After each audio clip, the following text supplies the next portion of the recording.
Welcome back to WorkWoman. This is gonna be a really fun episode. I feel like I start almost every episode by saying it's gonna be a fun episode, but it's because I'm so pumped about what I get to talk to you about.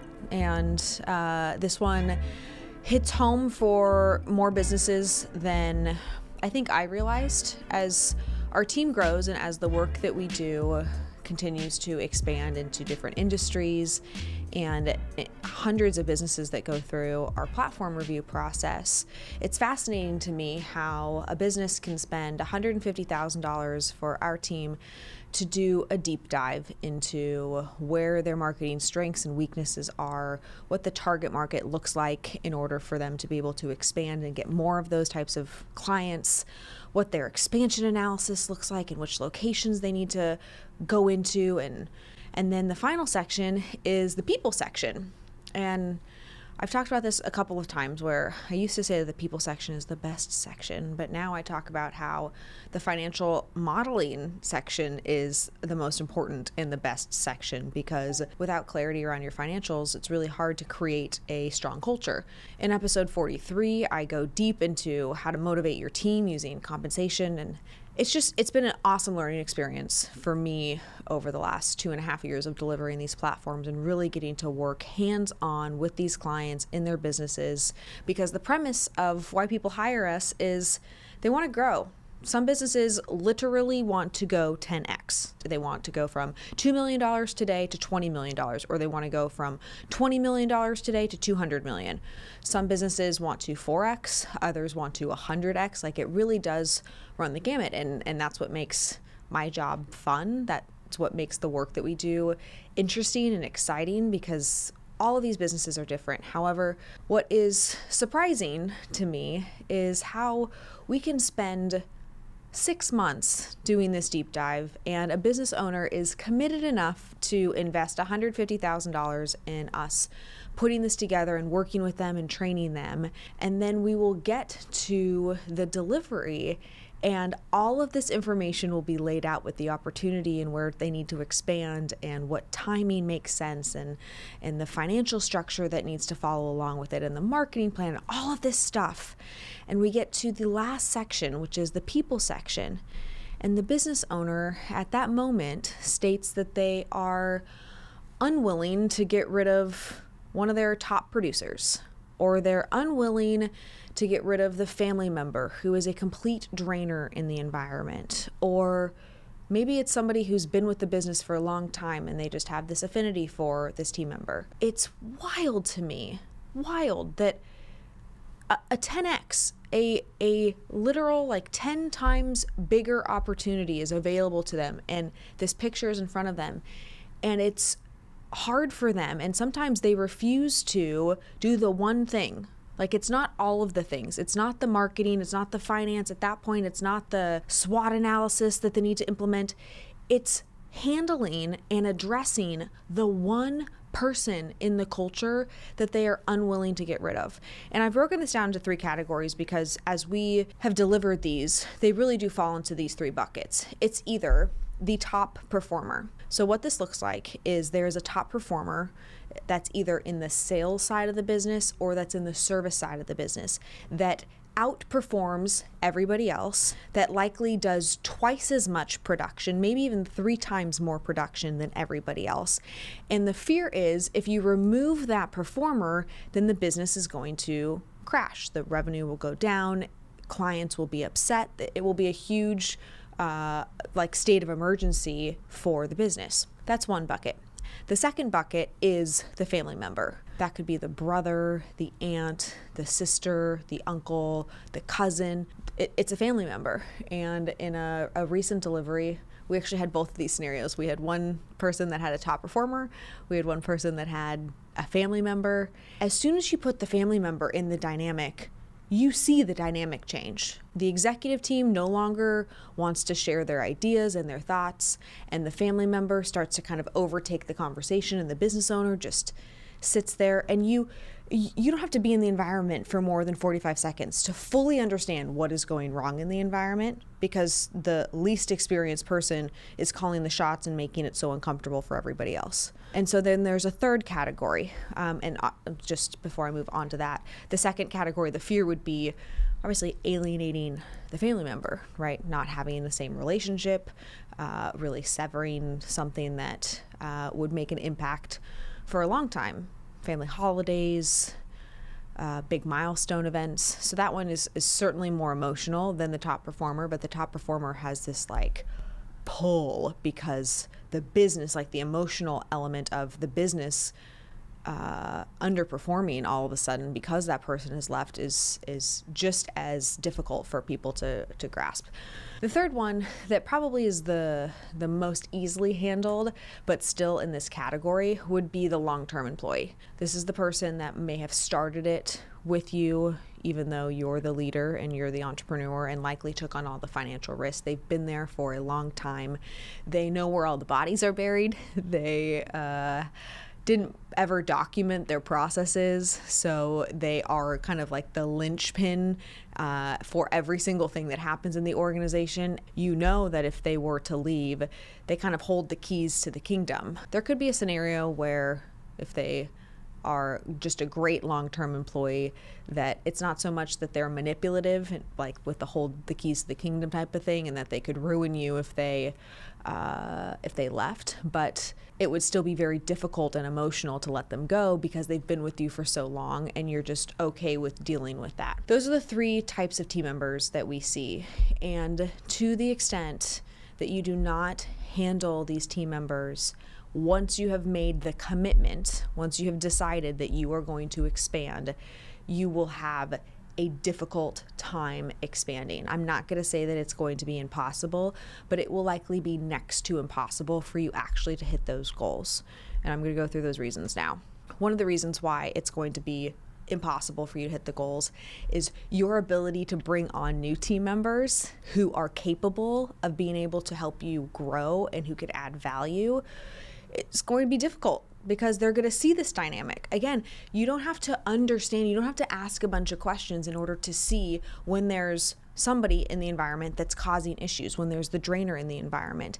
And the only thing that a top performer who's coming outside who's from outside your organization, who's going to come into the organization, needs to look for is how you, the business owner, handle that person. Do you let them get away with constantly being late? Do you let them run the meetings and they just totally overshadow everybody, but they don't really make a lot of sense? Do you not hold them accountable to the exact same things that you hold everybody else accountable to? Maybe they don't even show up to the meeting, but they still participate, but you don't really know what that looks like. That's one of the first reasons, is you're really not going to be able to add new team members to the environment to be able to create the expansion.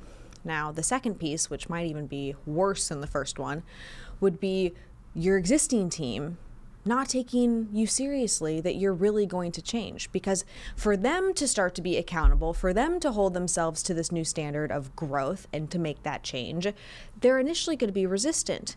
And people, when they're initially resistant, they're going to push back at first. But when you see continued commitment over and over and over again, people who are resistant will eventually either continue to select into the environment or remove themselves. Ideally, they remove themselves quickly because you are so committed. You undermine your commitment to those team members when you let somebody off the hook. All of a sudden, your culture is changing and everybody's required to show up to a morning meeting, and you do quarterly team meetings and talk about personal, professional, and financial goals. But your brother-in-law refuses to do personal, professional, and financial goal planning with his team members, and his team members are friends with your administrative team or your marketing team. And it becomes very clear that one team is doing one thing and all of the others are doing something entirely different. So you continue to send this message to everybody inside, you're not really serious about this. So the third thing, are you actually serious about this? Like, this is where make the decision, make the commitment to either go all in or to just stay where you're at right now. But think with this, are you going to let one person, the family is probably going to be the hardest one, top performer second hardest, and long-term employee third, whoever that person is, Joe, Sally, Susan, Eric, whatever their name is, are they going to be the reason that you do not take yourself, the business, the impact, and the team and the potential team serious enough to go forward with whatever your goals are? Like, is that one person enough? And if they're not, and hopefully they're not, because I'm going to give you some tips on how to successfully navigate either an exit or a change, but you have to at first start the process by being really real with yourself that you will never make the change that you want to make with continuing to let that person stay the exact same way that they are currently in the environment. I do want to get into, if you've made the commitment, ideally you're not still listening to this if you haven't made the commitment. I'm going to wait for like a couple seconds just so that anybody who's not committed can leave. Okay, hi, my committed people. You guys are the best. This is why I love doing this show, because people who stay committed and who are committed will work through hard things, because this is going to be the hard part. You've identified that this person is going to be a rate limiting factor for you to get to your goals, and you're not going to be okay with that. But then what do? You can't just fire them tomorrow. You can start to imagine a world that exists harmoniously, where you're able to grow and scale your business, hopefully with this person still intact, but in the right way, in the way that you want them to contribute. Picture that and make that be like your ideal scene while you're going through the hard process of allowing it to be their decision, because you can want it to work out and you should want it to work out. It is not a bad thing that you want to make everybody be able to grow and to take these people along with you. But where you have to differentiate you wanting it and you forcing it is by allowing it to be their decision and creating really clear-cut processes and systems and accountability for that person to either select into or to select out of a system in the exact same way that every other team member gets to select into or select out of a system.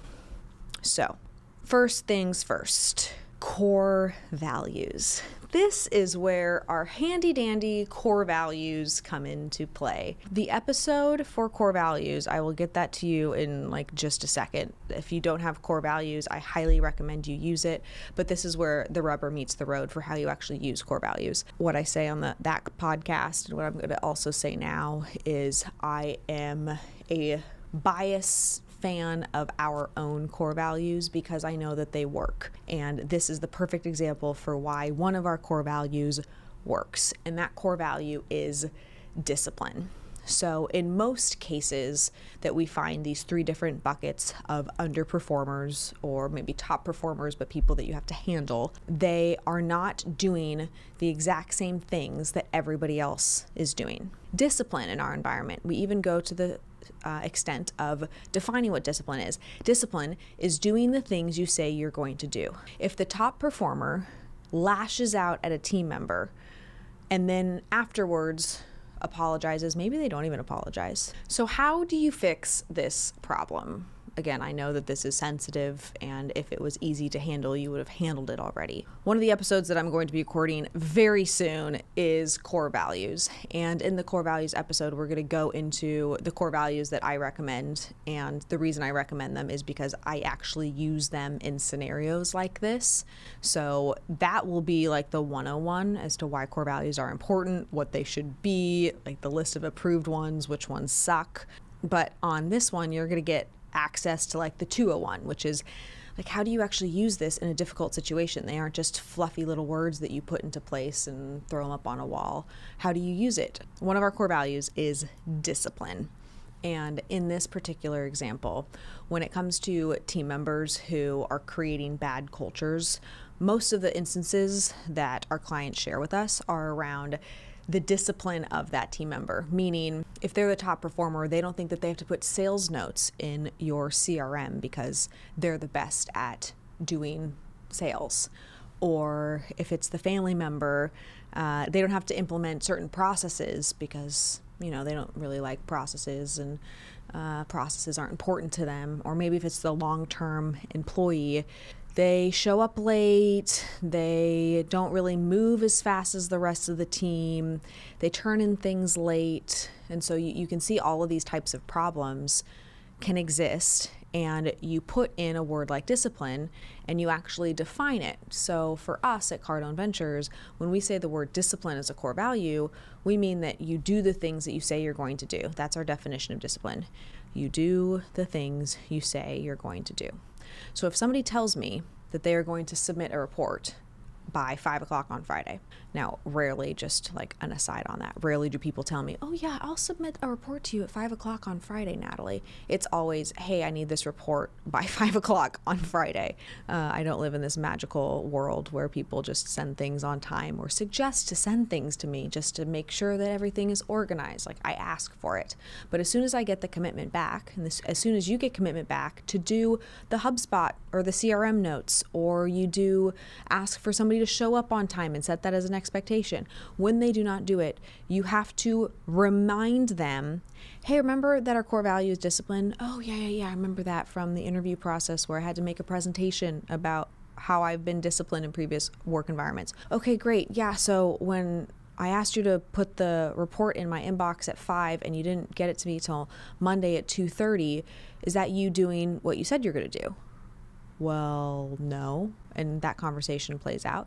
So this is just a verbal conversation. It is a reminder that you said something and that it didn't get done and that you want this to be fixed, but utilizing this framework of core values. When, not if, when it happens a second time. And the reason I say when is if they are killing your culture currently, I know that this stuff happens. It might even happen multiple times a day, not even once a day or once a week. Like, I know that this behavior is rampant and going to continue to happen over and over and over again. When it happens the second time, you call them into your office and you bring up the instance. Hey, remember when you said you were going to do this? Oh, yeah, 5 o'clock on Friday. Okay, well, it didn't get into my inbox until 1 o'clock on Tuesday. Oh, yeah, blah, blah, blah. This is my excuse. Here is a verbal warning, and it has documentation with it. Here's a verbal warning for you not submitting this. And unfortunately, this has to go in your HR file because this is the new way that we are handling business. And this is because we have rolled out these core values. This is really critical for the business to be able to utilize and trust that you're going to be able to do the things you say you're going to do. So here's this verbal warning. This is what this is what the vision of this conversation is. This is what the commitment is. This is what the execution steps look like. Do you understand that you need to be submitting reports by 5 o'clock on Friday? Have them sign it, and then you send it back. Have I gone through, Will, the performance or the termination process? I think it's why I love firing people. Yeah. When you have them sign the documentation, the execution step, and I go into this in episode 15, why I love firing people. I actually hate it, but I go through like the actual process and the steps. The step is to specifically say, like, this is the next step. If you do the same thing again, this is the next step. So the next step after that, it's still technically considered a verbal warning, but you've documented it and you've put it in an HR file. When you move that into the final step, which is a performance improvement plan, the final step after a performance improvement plan is termination. And so you share with them, hey, if you do this again, we're going to go into performance improvement plan, but I want to make sure that you're aware that after a performance improvement plan, if you do it another time, you no longer have the opportunity to work here. As soon as a team member knows how serious you are, you're changing. You are now serious about something that you were no longer serious about. As soon as they know that you're serious about this behavior being corrected, it is their choice to either continue to be bad in their behavior or to make themselves able to do whatever task it is. You will watch, like, it is an inflection point. You will watch to see, do they become terrible and disastrous in the culture, or do they start to straighten their stuff up because boundaries have been created and they're going to respect the boundaries. But that moment always takes place when you do the first verbal warning that is documented and put into an HR file, because without that, it's you nagging, it's you talking, it's you saying, oh, don't do that again, or why won't you do that, or even worse, not saying anything at all and just continuing to allow them to do it. But you say, I'm putting this in your HR file and the next step is a performance improvement plan. Oh shit, mom and dad are home. There is no more partying at the place. Like, we're shutting this shit down and we're getting really serious about what this environment needs to look like. That's going to be the hardest part. And you really have to be paying attention as soon as that happens to how they are engaging in the culture. That is like critical, because if they're a family member and if they're a long-term team member, as we talked about in the beginning, they have the ability to mess some things up. You likely trusted them more than you should have with passwords and client information and accounts. And so there is some damage control that you need to do and be prepared for in the business in case they're going to be ticked and raise hell in the process of this termination. But that does not mean that you back off and that you don't still go through with the process. So they do it one more time and you go through the performance improvement plan. And at that point, it is clearly documented. They had the choice to either fix the behavior, they don't fix the behavior, and then you move forward with saying, you no longer have the opportunity to work here and making as smooth of a transition as possible. If they are not willing to make the change in that process and you gave them 3 chances to do so, you should not have any moment of doubt, worry, fear. I don't care what your mom is going to say to you at the family Christmas party. You did everything you could to make it their choice to do something that you clearly stated they needed to do in the environment that you're created. All of a sudden, you are making the decision to do what is in the best interest, the very best interest of the team and the clients that you serve. You're no longer making sacrifices because you're too scared to handle the elephant in the room. There's this thing called like shooting the lead elephant. I think that's what it's called. And look up shooting the lead elephant, because you're going to find some like interesting statistics around what happens when you shoot the lead elephant and how it changes the rest of the culture. Because remember, you're killing your culture right now by allowing that to take place. So by shooting the lead elephant in the culture, I'm excited to look up I looked this up like 4 or 5 years ago and it's always stuck with me, but like the specific statistics around what takes place in an environment is pretty fun. So I'm also going to do that right now. Guys, I appreciate that you want to show up to your team in a different way, and I appreciate that you want to grow and that you want to 10x, and that's why you're here. But make no mistake that it is a very serious commitment when you have people involved. And it's not as easy as you just listening to a podcast and saying you're going to be committed, but then showing up into your office and not taking yourself and your goals seriously. This is where the rubber meets the road. You can learn so much information, you can listen to podcasts, but to the extent you're not willing to handle the hard things, make difficult choices and sacrifices in order to get to where you want to go, you're just learning information and going to become an incredible student, but never actually get to where you want to go. So with that, appreciate each and every one of you. Please share this episode with somebody who needs to hear it. If you've worked in a business or know a business or are in a family business where this exists, or with the top performer dynamic, please send it to that person so that those businesses are going to be set up for success and they can actually thrive. I can hardly wait to see you next week on the WorkWoman podcast. All right, so I thought I was going to end this episode until I decided to Google shooting the lead elephant, and nothing of what I was thinking of actually came up. So I tried to call Brandon, because I think Brandon was the one that we originally talked this through. I was thinking it was like a Harvard Business Review. There's nothing. So please do not look up shooting the lead elephant, because you're just going to get some sad videos about like who shoots elephants. Like, I mean, come on. But the premise behind it, I thought, was like when you shoot the lead person, the whole thing changes. I'm going to find this for you guys at some point, but maybe it's like cutting the head off a snake. Will and I went through a whole bunch of ideas of what it actually is supposed to be, and I am at a loss for words since Brandon is not picking up the phone right now. So do not Google that, but still share this episode with your friends and your family and people who need to be handling cultures that are not working for them.